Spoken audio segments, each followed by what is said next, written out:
আসসালামু আলাইকুম প্রিয় দর্শক, সবাই কেমন আছেন? প্রতিদিনের মতো চলে আসলাম এই মুহূর্তের আজকের সবচেয়ে গুরুত্বপূর্ণ আবহাওয়ার খবর নিয়ে। আগামীকাল 24শে মে 2025 রোজ শনিবার এবার গভীর নিম্নচাপ, ঘূর্ণিঝড় মন্থা ও বর্ষা মৌসুম নিয়ে বিরাট বড় দুঃসংবাদ দিল আবহাওয়া অফিস। এই মুহূর্তে উত্তাল বঙ্গোপসাগর, দেশের সব সমুদ্র বন্দরে জারি করা হয়েছে 3 নম্বর সতর্ক সংকেত। আগামী 48 ঘন্টার মধ্যে বঙ্গোপসাগরে তৈরি হবে লঘুচাপ, শুরু হতে পারে ঘূর্ণিঝড় মন্থা তৈরির প্রক্রিয়া। এছাড়া চলমান বৃষ্টিপাত শেষ হতে না হতেই আবারও টানা 10 দিনের তীব্র ঝড় বৃষ্টির সতর্কতা আবহাওয়া অফিসের। আগামী 28শে মে ঘূর্ণিঝড় বা নিম্নচাপের হাত ধরে 8ই জুন পর্যন্ত দেশ জুড়ে আবারও শুরু হবে একটানা ভারী থেকে অতি ভারী বৃষ্টিপাত। পাশাপাশি 1 জুন থেকে দেশের মধ্যে প্রবেশ করবে বর্ষা মৌসুম। এদিকে দেশের পশ্চিমে তৈরি হচ্ছে বজ্রমেঘ। গতকালের মতো আজ রাতেও ভারতের পশ্চিমবঙ্গ সহ দেশের 8 বিভাগের বিভিন্ন জেলায় তীব্র কালবৈশাখী ঝড় অতিক্রমের বিশেষ সতর্কতা, এমনটাই জানাচ্ছে বাংলাদেশ ও কলকাতার আবহাওয়া অফিস। তো প্রিয় দর্শক, আজ এবং আগামীকাল রাজধানী ঢাকা বিভাগ থেকে শুরু করে খুলনা, বরিশাল, চট্টগ্রাম, সিলেট, ময়মনসিংহ, রংপুর ও রাজশাহী বিভাগ সহ ভারতের পশ্চিমবঙ্গের কলকাতা, আসাম, মেঘালয় ও ত্রিপুরা রাজ্যের কোন কোন জেলাগুলিতে আবহাওয়া পরিস্থিতি কেমন থাকতে পারে জানিয়ে দেব। সম্পূর্ণ বিস্তারিত ভিডিওটি শেষ পর্যন্ত দেখার অনুরোধ রইল। কে কোন জেলা থেকে দেখছেন কমেন্ট করে জানিয়ে দিন। প্রতিনিয়ত আবহাওয়ার খবর পেতে আমাদের ইউটিউব চ্যানেলটিকে সাবস্ক্রাইব করে রাখতে ভুলবেন না। তো প্রিয় দর্শক, আমরা এই মুহূর্তে সরাসরি চলে আসলাম ইউরোপিয়ান আবহাওয়ার পূর্বাভাস মডেল রাডারের উপগ্রহ চিত্রে। তো এখনকার পরিস্থিতি অনুযায়ী দেখা যাচ্ছে রাজশাহী এবং রংপুর বিভাগের দিক দিয়ে তৈরি হয়েছে নতুন কালবৈশাখীর মেঘ। আজ দুপুরের পর হতে রাজশাহী ও রংপুর বিভাগের বিভিন্ন অঞ্চলের উপরে ভারী বৃষ্টিপাত হতে দেখা গেছে। পাশাপাশি এই মুহূর্তে ঢাকা ও খুলনা বিভাগের বেশ কিছু অঞ্চলে ভারী মেঘের সঞ্চার ঘটছে। এছাড়া সামুদ্রিক মেঘ প্রবেশ করেছে চট্টগ্রাম বিভাগের দিকে। এখনকার সবশেষ আপডেট অনুযায়ী দেখা যাচ্ছে ভারতের পশ্চিমবঙ্গের দিকেও নতুন নতুন ক্ষুদ্র ক্ষুদ্র মেঘমালা তৈরি হতে শুরু করে দিয়েছে। পশ্চিমবঙ্গের এই বজ্রবাহী মেঘগুলো যদি আজ শক্তি ধরে রাখতে পারে তবে কলকাতা, চন্দননগর, হাওড়া, হুগলি, বর্ধমান, শান্তিপুর, নদিয়া জেলা, মুর্শিদাবাদের মালদার আশেপাশ দিয়ে বিভিন্ন অঞ্চলে বৃষ্টিপাত ঘটাতে পারে। এছাড়া পরবর্তী সময়ে ভারতের রাঞ্চি, ধানবাদ অঞ্চলে যে মেঘমালা তৈরি হচ্ছে তার গতিপথ বাংলাদেশের খুলনা এবং রাজশাহী ও রংপুর এবং বরিশাল বিভাগের দিকে দেখা যাচ্ছে। মেঘগুলো শক্তি ধরে রাখতে পারলে আজ রাতের মধ্যে রংপুর, রাজশাহী, ঢাকা, খুলনা, বরিশাল, চট্টগ্রাম ও সিলেট, ময়মনসিংহ বিভাগের বিভিন্ন অঞ্চলে বৃষ্টি বা বজ্রসহ বৃষ্টিপাত হওয়ার সম্ভাবনা রয়েছে। এছাড়া এই মুহূর্তে সামুদ্রিক আবহাওয়া পরিস্থিতিতে দেখা যাচ্ছে আগামী 72 ঘন্টার মধ্যে বা 26 তারিখের মধ্যেই বঙ্গোপসাগরের বুকে তৈরি হয়ে যেতে পারে একটি লঘুচাপ। বাংলাদেশ আবহাওয়া অধিদপ্তর থেকেও একই পূর্বাভাস জারি করা হয়েছে। 26শে মে নাগাদ বঙ্গোপসাগরের মাঝখানে একটি লঘুচাপ সৃষ্টি হতে পারে। তো প্রিয় দর্শক, এখনকার রাডারের আপডেট অনুযায়ী দেখা যাচ্ছে আগামী 27 তারিখ নাগাদ বঙ্গোপসাগরের বুকে একটি লঘুচাপ তৈরি হয়ে যেতে পারে। এছাড়া রাডারের পূর্বাভাস অনুযায়ী একটি নিম্নচাপের আভাস দেখাচ্ছে। ওই মুহূর্তে বাতাসের গতিবেগ প্রায় 80 কিলোমিটার পর্যন্ত ওঠার সম্ভাবনা রয়েছে। তো পরবর্তী সময় এটি আস্তে আস্তে দেখুন উপকূলের দিকে অগ্রসর হতে পারে 28 তারিখ নাগাদ ভারতের ভুবনেশ্বর অঞ্চলের দিকে, একেবারেই উপকূল অঞ্চলের কোল ঘেঁষে অবস্থান করতে পারে। তো এর পরবর্তী সময় এটি উপকূল ঘেঁষেই কিন্তু কলকাতার দিকে অগ্রসর হওয়ার সম্ভাবনা রয়েছে, এমনটাই দেখা যাচ্ছে রাডারে। তবে এই পূর্বাভাসটি 100% সঠিক হওয়ার সম্ভাবনা খুবই কম। বাংলাদেশ আবহাওয়া অধিদপ্তর থেকে এমন কোনো অফিসিয়ালি আপডেট এখনো জারি করা হয়নি। শুধুমাত্র রাডারেই এমন দেখাচ্ছে যে একটা সিস্টেম তৈরি হতে পারে বা ঘূর্ণিঝড় তৈরি হতে পারে যেটি কলকাতা বা বাংলাদেশে আঘাত হানতে পারে। শুধুমাত্র এখন পর্যন্ত রাডারেই দেখা যাচ্ছে, অফিসিয়ালি কোনো আপডেট পাওয়া যায়নি। তো প্রিয় দর্শক, এখন পর্যন্ত শুধুমাত্র জিএফএস এবং আইকন মডেল থেকে দেখা যাচ্ছে বঙ্গোপসাগরে একটি নিম্নচাপ বা ঘূর্ণিঝড় তৈরি হতে পারে। তবে আরেকটি ইউরোপিয়ান আবহাওয়ার পূর্বাভাস মডেল রাডার ECMWF থেকে কিন্তু ঘূর্ণিঝড় আপডেটের কোনো তথ্য পাওয়া যায়নি। তারা দেখাচ্ছে যে ঘূর্ণিঝড় বঙ্গোপসাগরে তৈরি হবে না, একটা নিম্নচাপ তৈরি হতে পারে। তো বঙ্গোপসাগরে ঘূর্ণিঝড় তৈরি হবে কি হবে না আগামী 25 তারিখেই এটা সঠিকভাবে বলা যাবে। তো এই ছিল ঘূর্ণিঝড়ের আপডেট। আমরা এই পর্যায়ে চলে আসলাম বৃষ্টিবাহী মোডে।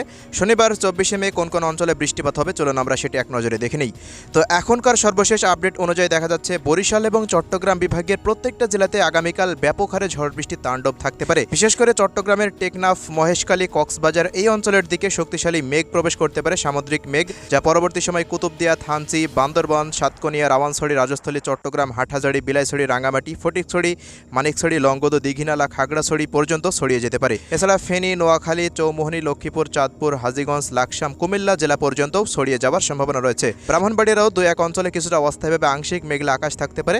হালকা থেকে মাঝারি মানের বৃষ্টিপাত দিনের যে কোনো সময় হওয়ার সম্ভাবনা রয়েছে। তো প্রিয় দর্শক, আমরা এই পর্যায়ে চলে আসলাম বরিশাল বিভাগের আপডেটে। বরিশাল, পিরোজপুর, ঝালকাঠি, বরগুনা, পটুয়াখালী, ভোলা, কলাপাড়া, লালমোহন, বুরহানুদ্দিন এই অঞ্চলগুলোতে মির্জাগঞ্জ থেকে শুরু করে পাথরঘাটা, কলাপাড়া থেকে কুয়াকাটা, দশমিনা, ভোপালের আশেপাশে, কাউখাল জিয়ানগরের আশেপাশে, কাউখালীর আশেপাশে প্রত্যেকটা অঞ্চলে ব্যাপক হারে ঝড় বৃষ্টির তাণ্ডব থাকতে পারে শনিবারের দিন। পাশাপাশি ভারতের ত্রিপুরা রাজ্যের আমবাসা, আগরতলা, আরামপুর, আইজল, কোলাইসবের পর্যন্ত আইজলের আশেপাশ দিয়ে প্রত্যেকটা অঞ্চলে ব্যাপক হারে, শিলচরের আশেপাশ দিয়ে ব্যাপক হারে ঝড় বৃষ্টি হওয়ার সম্ভাবনা রয়েছে। তো দেশের এই সমস্ত অঞ্চলগুলোতে যে সময় বৃষ্টিপাত ঘটবে ওই সময় ঢাকা, খুলনা, রাজশাহী, রংপুর, ময়মনসিংহ ও সিলেট বিভাগের আকাশ দেখুন মেঘলা থেকে মেঘাচ্ছন্ন হয়ে থাকার সম্ভাবনা রয়েছে। তবে পরবর্তী সময়ের দিকে খুলনা বিভাগের বেশ কিছু জেলাতে বৃষ্টিপাত হওয়ার পূর্বাভাস রয়েছে।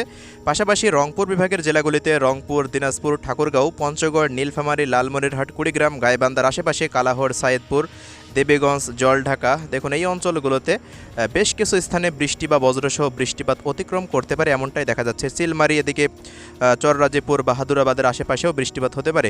এছাড়া রাজশাহী বিভাগের আকাশ মেঘলা থেকে মেঘাচ্ছন্ন থাকতে পারে রাজশাহী, মোহনপুর, পুঠিয়া, চাঁপাইনবাবগঞ্জ, নওগাঁ, জয়পুরহাট, সাপাহারের আশেপাশে, আক্কেলপুর, আদমদিঘি, পাঁচবেবি, বগুড়া, নন্দীগ্রাম, এদিকে নাটোর, সিংড়া।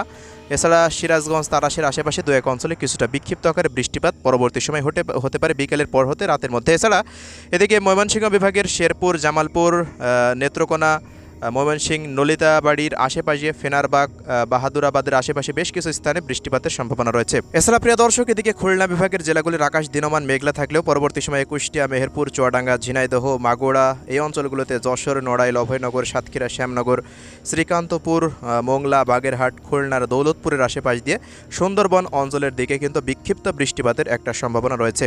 ঢাকা বিভাগের জেলাগুলিতেও আকাশ মেঘলা থেকে মেঘাচ্ছন্ন থাকতে পারে। দু এক অঞ্চলে কিছুটা বৃষ্টিপাত হতে পারে ফরিদপুর, মাদারীপুর, শরীয়তপুর, এদিকে গোপালগঞ্জ, টঙ্গীপাড়ার আশেপাশে।